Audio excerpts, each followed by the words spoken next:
This is Chase Cooper with Burton Thomas. He is a coach at Central. He coaches football. This is April 4th, and this is the coaching interview. So, first, we'll ask you a couple questions about when you got started coaching. All right. When did you start? I started 3 years ago, so that would have been 2013 was my first season.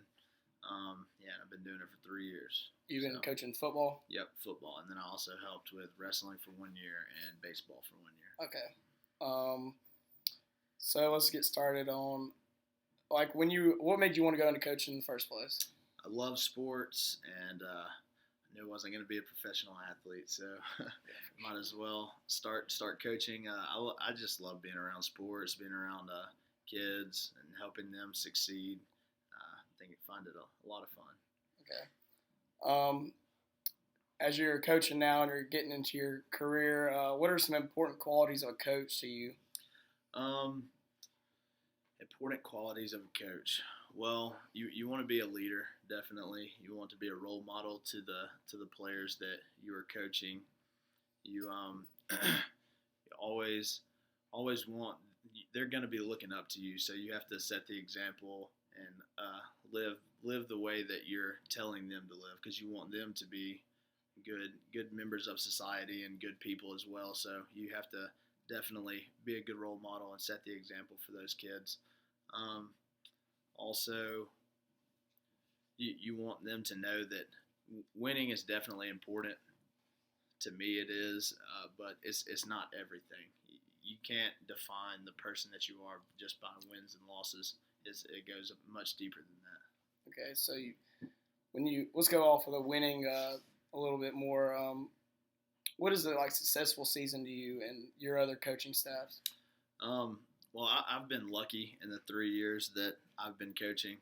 We've lost in 3 years. We've lost 5 games, so that's really good for a high school program. But it's not always going to be like that, and I know that. So a successful season, I mean, you definitely want to make it to the playoffs. That's why you play. You want to make it to the state championship, but that's not always going to happen. Only 2 teams can make it. So it's really you want to win ball games, but you want your kids to grow more than anything. You want your boys to come in, and you want your kids to learn something about life through the sport that they're playing. I think that's what makes the season most successful is how much they grow. Sure. So you've been coaching for 3 years now. Maybe go ahead and touch a little bit on like what's your favorite experience so far as a coaching? Favorite experience was not this past season, the season before that. We went 10-0 regular season and won the region championship. It was a lot of fun, man. It was really awesome. The last game in the region championship, we were down by it was tied, and they were kicking a field goal with 3 seconds left. We blocked it and returned it for a touchdown to win the region championship, and I'll never forget that. It was the coolest game I've ever been a part of, player or coach. It was awesome. Okay. When you're looking for a player, like what's the most important trait to you to like for them to have at least, and then off of that one, what is the least important trait? Um, when you're looking for these athletes, you definitely want them to be coachable. Coachable is the main thing, because they can be the most athletic kid in the world, but if they're not going to listen to you, if they're not going to take what you're saying, then you're wasting your time on them. The least important thing, I don't know. That's a tough one right there. You also want them to be a good person, to be honest. You want them to be on time to things. You want them to be bought into what you're doing with the program. You want them to be on time to practice, come to practice every day, and be a good player in that aspect as well as be an athlete. To work off of what you're saying with, maybe not as much the player that you want, the ideal player, how do you deal with the players that, kind of have the bad attitudes or, think they're more than what what you're coaching? Right. sometimes it's hard to deal with those. Like last year, we had a kid that was like that, and you just have to find what makes that player tick.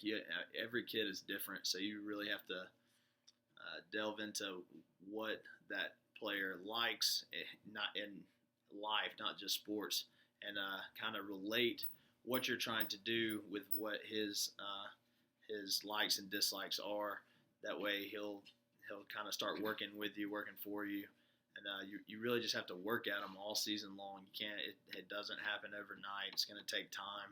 But if you keep on working at it and helping them become a better player and a better person, then hopefully it pans out for them. But it won't. It's not going to work for everybody. Yeah. Unfortunately. So this is kind of a hot topic in my class. Is what is your stance on physical activity for punishment? Not even acting up, maybe bad game or something goes wrong in practice. How do you feel about that? What's your stance? It's totally different between in the classroom and in sports to me, because I'm going to be a physical education teacher, and I know that you don't want to do that in class, because in class you're really trying to promote lifelong fitness and exercise to the students so that they exercise when they get out of your class. But I feel personally, Dr. Heidel disagrees, but I feel that you have to use exercise as punishment in sports, because he always said that if they're not cooperating with you or they're not doing what you want them to do, just sit them out.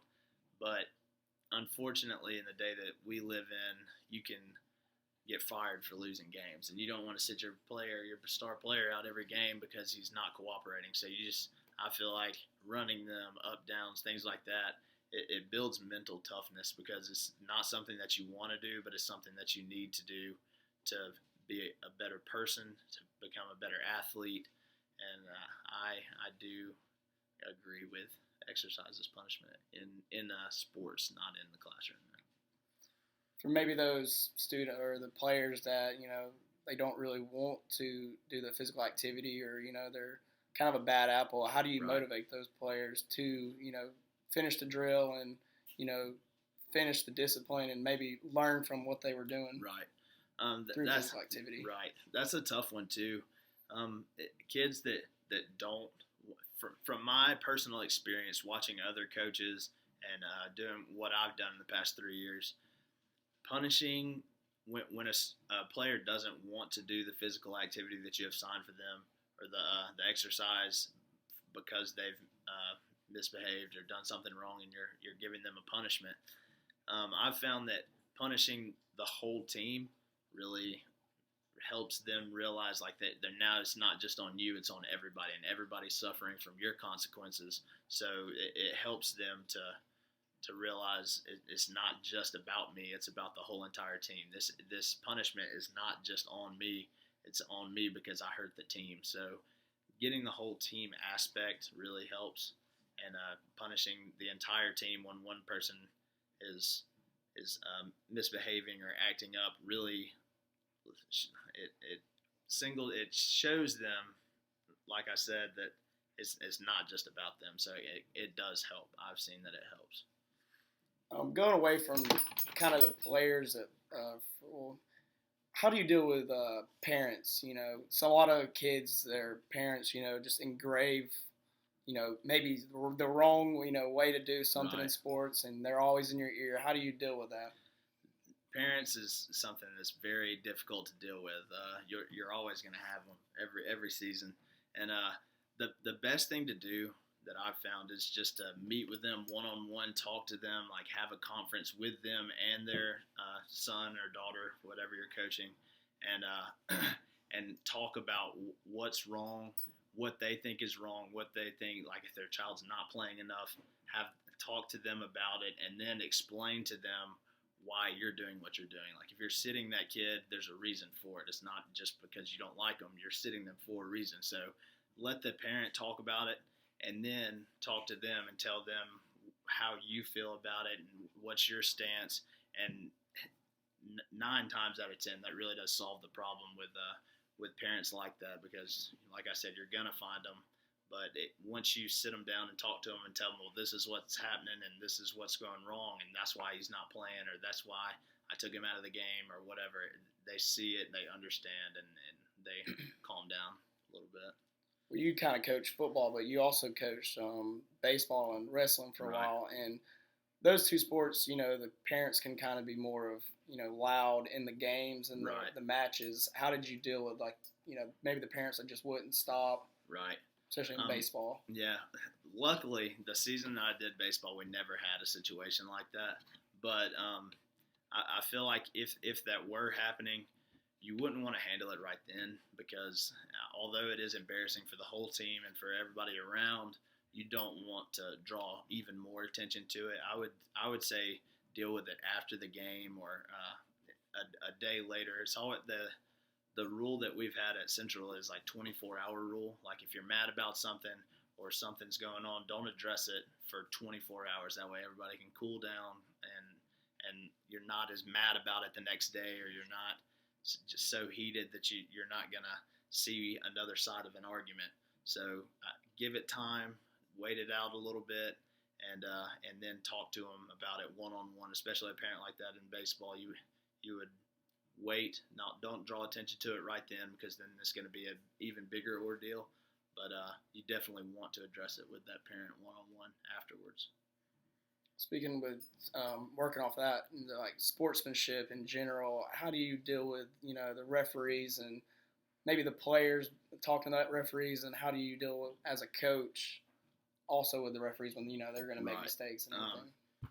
At Central, our rule is that only the head coach talks to the referees. The players, they're gonna do it. They're gonna be on the field and they're gonna talk to them, and there's nothing you can do about it because you're not out there on the field or you don't hear it.